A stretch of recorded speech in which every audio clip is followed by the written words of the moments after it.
pesan yang Abah sampaikan, bahwasannya kita itu kalau mau bersedekah jangan nunggu kita menjadi orang kaya dulu. Kebanyakan kita kalau saya jadi orang kaya kita mau bersedekah.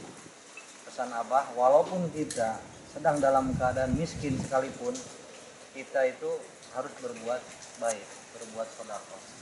Bukan dinilai dari besar kecilnya, tetapi niat kita untuk membantu dia. Satu juga gitu, terus keduanya persoalan 3 perkara itu.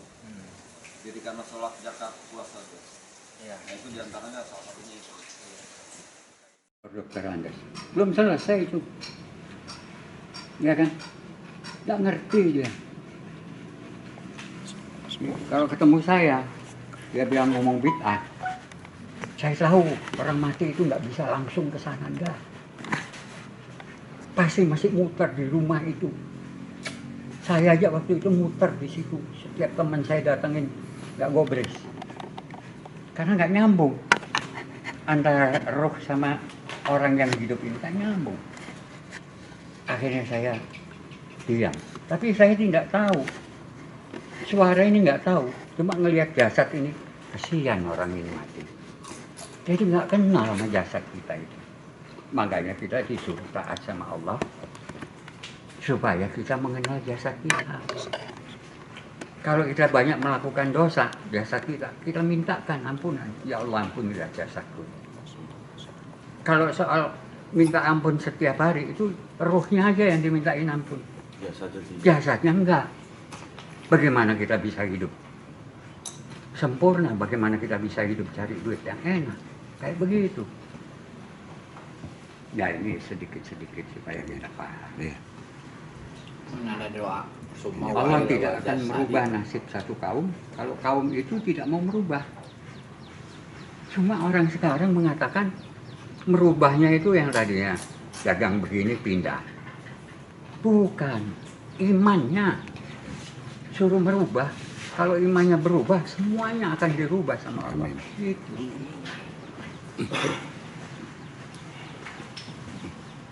Iman itu yang utama. Makanya kenapa kita disuruh sholat 5 waktu? Karena di dalam sholat itu Rasul mengatakan kalau kamu tidak baca Fatihah, tidak sah. Di dalam Fatihah inilah memohon pertolongan Allah untuk jalan yang lurus. Kan di Fatihah kan itu.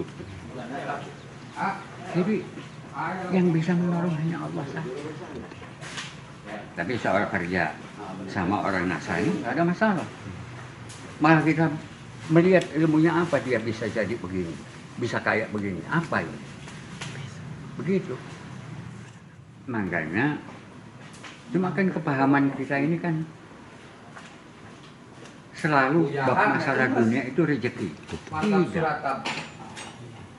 Enggak begitu. Jadi kalau bahasa Indonesianya ini rezeki hambaku aku yang mengatur, mafhum ayatnya itu begitu. Ternyata bukan. Rezeki hidup hambaku aku yang mengatur. Hidup ini rezeki. Nah tiap hari kita minta rezeki. Rezeki yang mana lagi? Baru diturunkan surat Ar-Rahman. Ya kan? Nikmat mana lagi yang kamu akan dustakan kepadamu? Hidup aja kamu tidak pernah mensyukuri. Minta terus gitu loh. Mantap ini mekannya. Jadi bukan minta rezeki, minta dimudahkan usaha urusan dunia akhirat. Kita nggak ngerti, di daerah-daerah nggak ngerti, mintanya kalau rezeki. Hidup aja nggak pernah bersyukur. Gitu. Jadi nggak minta rezeki, mintanya dimudahkan Allah. Kalau kita pedagang dimudahkan dagangan kita.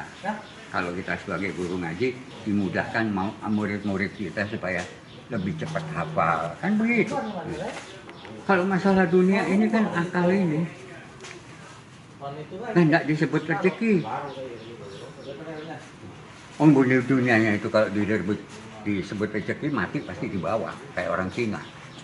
Enggak. Pakai kain putih aja, ya kan?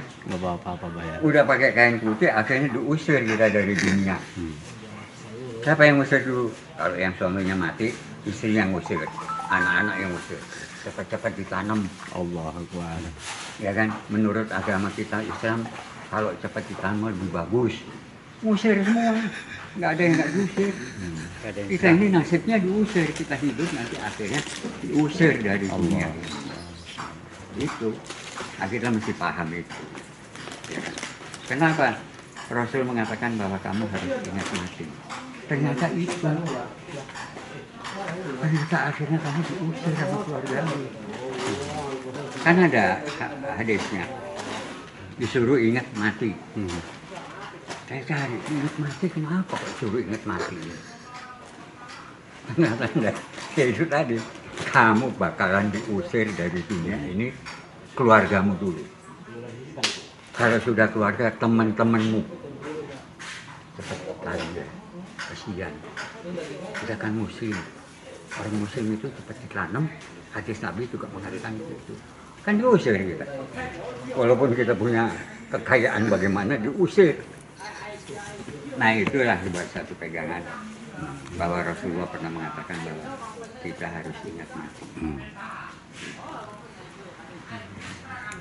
Sambil dimakan. Iya. Jangan dengerin saya ngomong. Enggak. Ngerokok dulu, ngerokok biar aman. Alhamdulillah. Masuk di memori saya itu. Woi. Alhamdulillah. Alhamdulillah.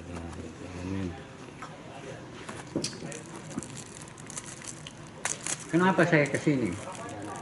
Yang tadinya tidak tahu sini, tidak kenal sini, tapi karena Allah sudah menulis. Sebelum saya lahir sudah ditulis, nanti ke sini, ketemu si A, si B, si C. Nah kalau ini saya nggak jalan, ketemu di jalanan juga nggak mungkin. Pasti ngomong ini Arab bukan Arab. Turis dari mana? Turis bukan turis, siapa ini? Karena nggak kenal. Iya. Karena tulisannya belum ketemu. Iya. Ya sama seperti tadi. Nah bang ini kan ngomongnya nanti malam mau ketemu saya, tapi pagi udah ketemu. Gitu. Tapi kalau situ nggak datang ke sini kan nggak ketemu sama saya pagi. Betul. Kita ini manusia diciptakan Allah yang paling mulia. Apalagi umatnya kekasihnya. Rasul itu kekasihnya Allah. Jadi banyak yang kita masih harus pahami. Banyak. Nah, kalau kita bisa pahamin ayat-ayat Al-Quran itu lebih bagus. Lebih bagus. Tapi bahasa Qurannya bisa, maknanya tahu, hadisnya tahu. Itu. Yang tidak ada hadisnya, tidak perlu. Yang hadisnya palsu, tidak perlu dipakai. Taunya palsu itu sama nggak dengan bunyinya Quran? Gitu.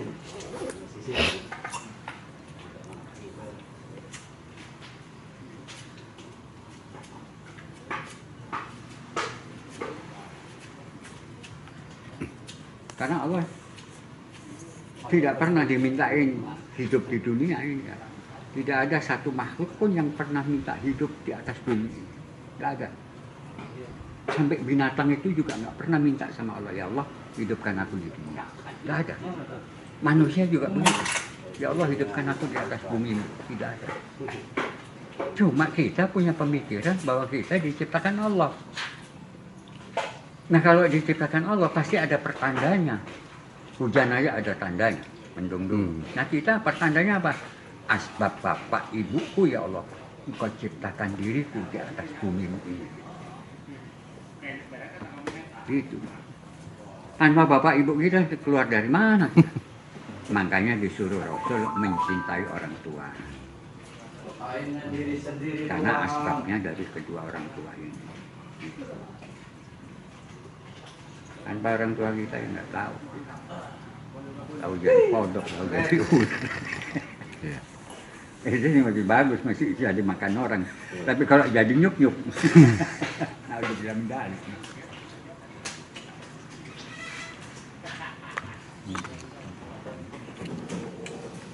Sampai dimakan. Iya.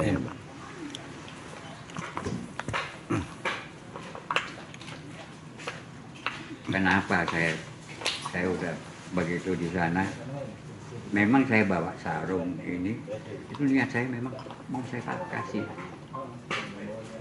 Begitu saya lihat di sana, umpama nggak ngomong juga kakaknya Taufik, tetap ada di sini pasti saya kasih. Jadi ikhlasnya saya begitu. Dan ikhlas itu nggak bisa dibicarakan. Yang tahu hanya Allah saja. Iya kan? Kalau saya ngomong sama ikhlas enggak? Enggak apa-apa. Jadi bab ikhlas itu Malaikat Jibril pernah dipertanyakan sama Rasul. Ya Jibril, aku mau bertanya, ikhlas itu bagaimana? Malaikat Jibril juga bingung. Ya Rasulullah, aku sendiri juga tidak mengerti.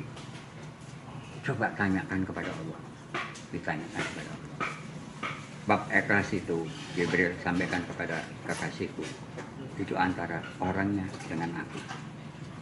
Tapi kalau dia mengatakan ikhlas, itu masih banyak bohongnya. Gitu. Sampai ditanyakan sama Rasul. Bab ikhlas itu. Bagaimana kita bisa ikhlas? Sabar aja nggak bisa. Orang itu mesti sabar. Belajar sabar di rumah.